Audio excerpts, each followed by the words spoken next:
Okie dokies, I am going to try this again. I hope you can hear me.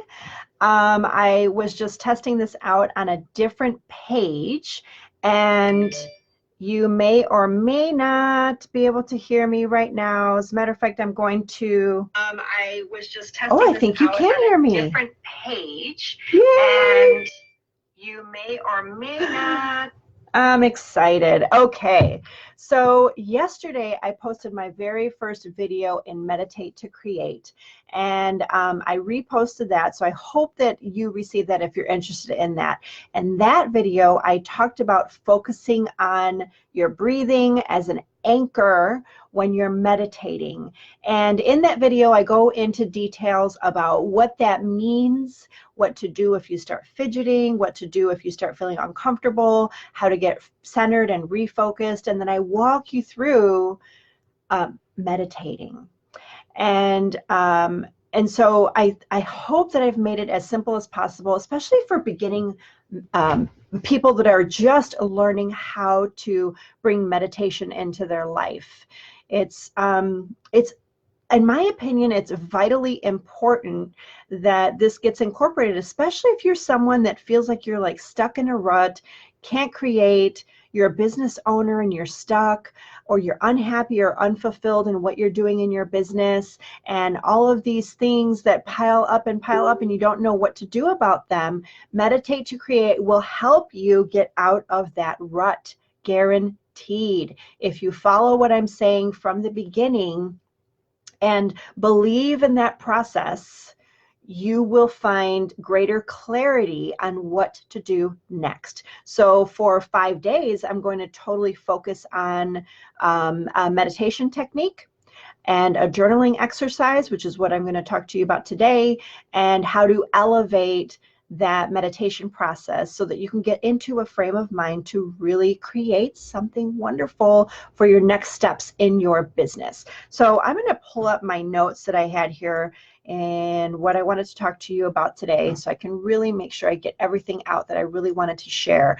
And today's video is all about the main reason, the number one reason that you may not be able to create what you're trying to create for your business. But drilling it back a little bit, one of the reasons that you may not be able to totally get into your meditation process. When I first started meditating, there is a plethora of information out there on how to meditate. Some are opinion-based and some are fact-based. Some go back centuries to how to tap into your higher self in meditation.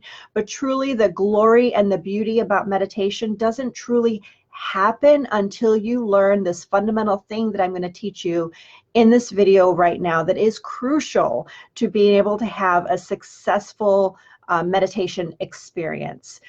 So in my opinion, and this stems from my journey of developing my business, and I've shifted my business, but all along it has always been about helping women to dream bigger, finding that universal God-sized dream that is out there for you. And so, but in that, we have some work to do. We've got to be able to tap into our strengths and recognize them as gifts and something that is meant to be served out to the world for the greater good. We've got to feel good about that, feel good about what we, our strengths and our weaknesses, what we're capable of doing and what we're not so good at. It's a good thing to recognize what we're not so good at and go ahead and decide how you're going to delegate it out or get it done in a different way. The reason that I mention these elements is because those are the reasons that we get caught up in what I want to share with you today. So before I get too far ahead of myself off on another tangent, I want to get back to the intention of this video. The intention of this video is to help you recognize why it is so important to understand how to find your truest self. Your truest self. Not only what you were intended to do, but how you were intended to be on this planet, to be in this world, to be in this lifetime, to be with your friends and family, to be in your business. How do you recognize your truest self. So I've been doing some research along my journey with meditation. And to be perfectly honest with you, if you've experimented with meditation and you're at beginner level, or you've never done it before, I may be just a few steps ahead of you. And this has been a year-long process for me, to be honest with you, because there's so much information out there. Testing out different things and finding out what works was key. But where things really flipped is when I found out why it works. So that is what I'm going to talk about today. All right, so one of the elements that I want to teach you about is something called the mirror principle. So now I just realized that if you're new to me and if you've never been on my channel, my name is Princella Stringer. You may not know who I am. So I'm Princella Stringer, and I'm an empowerment coach for women. And my goal with this video series is to talk to you about how to meditate to create. I've been working with women for a couple of years now. Before that, I worked for a nonprofit where I helped individuals in the community tap into their gifts and talents and to help them become really good, strong employees to become thriving in their families through a program that we had there at the nonprofit. After I left there, I started venturing out into really serving women.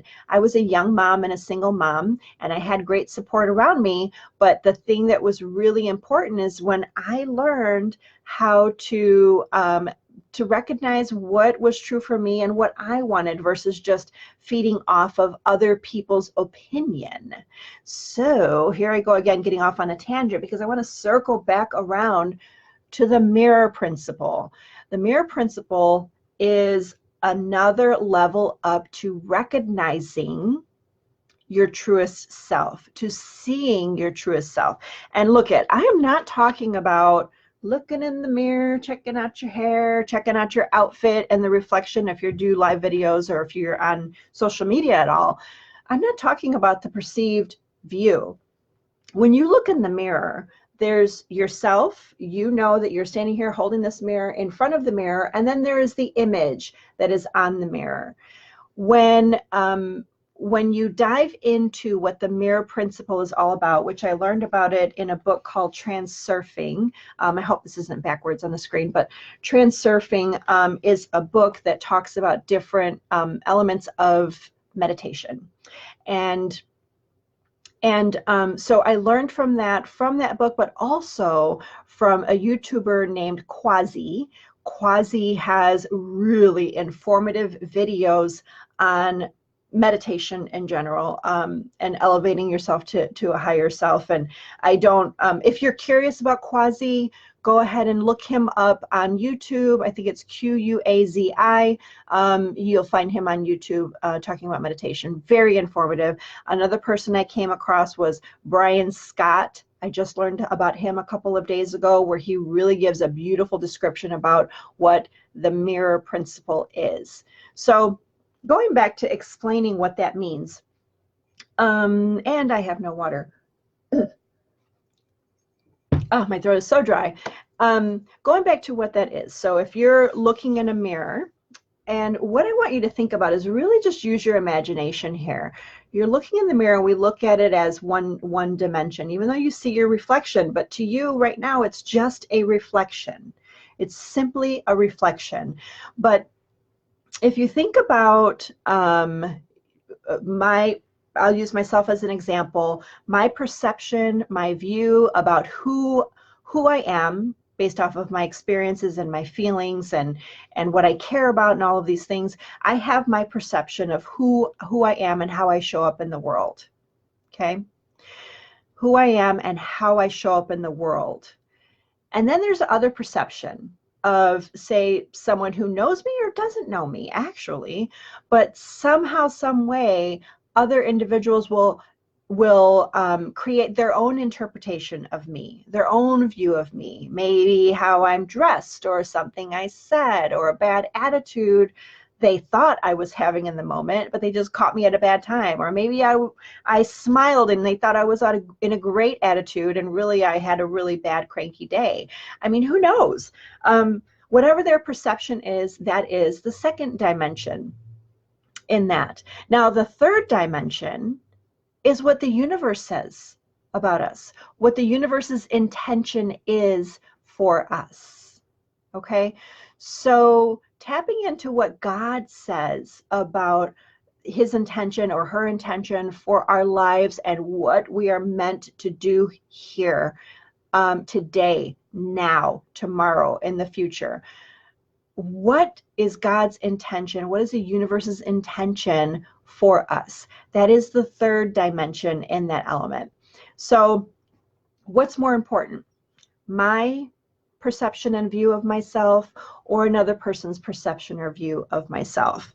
Now, we think about that and we can say definitively that our perception of ourselves is more important than someone else's perception. But do we live that way? Do we live in a mode of being that says, I feel good, I feel confident, I trust myself, I trust my intuition, I trust my next steps, I know who I am and how I make decisions, I know what I want out of life. We say those things, but where it really comes out that other people's perception of us, perception of us interferes with that is when we start comparing.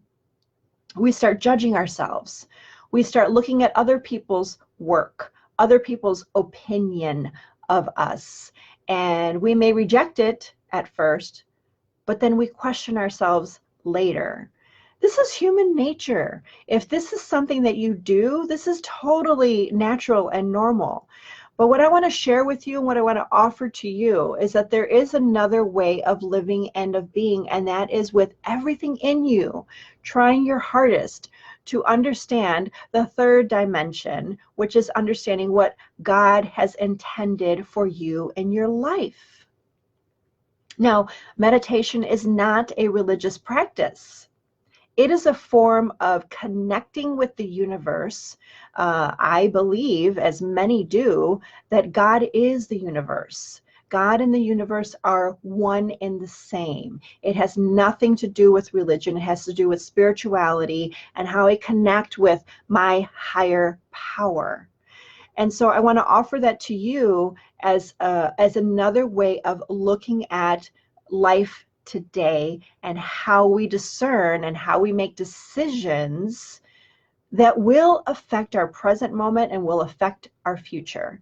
So why am I doing this video? I'm doing this video because I'm inviting you to take a look at my small program called Meditate to Create. Now, in order to get that full program, it's only $25, a very small fee to get that program. Why do I charge? Well, because honestly, when you invest a small amount of money, even if it's $10 or $100, you're invested in completing that program. And my desire for you is to not only walk this journey with you. I've noticed that I am a couple steps ahead of some people that may be at beginner level with meditation, and I want to share that process with you and uplift you to help you get to another place. So if you're curious about meditation, please consider signing up for that program. Now here, I will give you some tips and I will share some things with you. I had a video that I wanted to share with you today, but the videos are not playing for some reason. I've pre-recorded them and I wanted to play them live so that you can hear them, but you can't. So, so I'm just going to go on and tell you what happens for each day of the program. But if you want the full package program, there are video alternatives to meditation.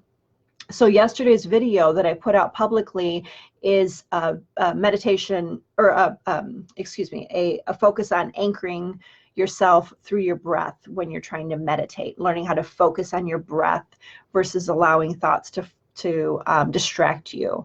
And then there's another method in there for the first day, for day one, so that you can have two different options to figure out what fits you and what do you want and desire, what feels good to you. And then there's a journaling exercise for that. Today, I'm going to invite you to use a journaling exercise to really help you understand the 3 different dimensions in the mirror principle. And no need to go and research what the mirror principle is, but if you do want to, you can look up Quasi on YouTube, and then you can also look up Brian Scott on YouTube. They have amazing trainings that really dive into that deeper, but for the purposes of this video, the mirror principle, what I'm going to ask you to do in journaling is to journal after the meditation, to journal on how you perceive yourself and how you see yourself. And then the second part of that journaling is how others perceive you. And then the third part is, what do you believe the universe has intended for you? What do you believe God's intended for you? And how do you, whether you believe it or not, this is what's really important, is not to judge yourself or anyone else in this whole process. As you're writing about yourself, you're not judging. You're just saying what you believe about yourself and what you think is true. It could be positive, it could be negative, it could be indifferent. And then you're going to write in the second part, what do you think other people perceive of you? What have they said to you they see you as? What have they accused you of? What feelings do you get when they come into the room? How do you believe they perceive you? Again, non-judgment. Don't go too deep into the negative there. It's just simply to recognize the different dimensions. And then the third one, my favorite, and the place that I dream to be, is tapping into what God's intention is for me. You may use the word universe. What is the universe's intention for you today in this lifetime? So journal down your thoughts that you have on those, and what you see. And it's, like I said, it's just to get a broader view of what it means to be living in this 3-dimensional world that we are living in. So I invite you to go to pslimitlesswoman.com/meditate to create. I will put that in the notes for you to see that later and check that out. And I'm happy to provide that for you. And it's a nominal fee of $25. These videos here on YouTube are obviously free for you to learn from. And I'd love to hear how this has helped you and supported you on your journey. So thank you so much for spending time with me today. If you're here, put a little note in there just so I know that I'm not talking to cyberspace. Who was out there listening to me today? And the multiple times I tried to go on Facebook today. So anyway, have a wonderful day, and be blessed, and enjoy your day, and we'll talk to you soon. Bye-bye for now.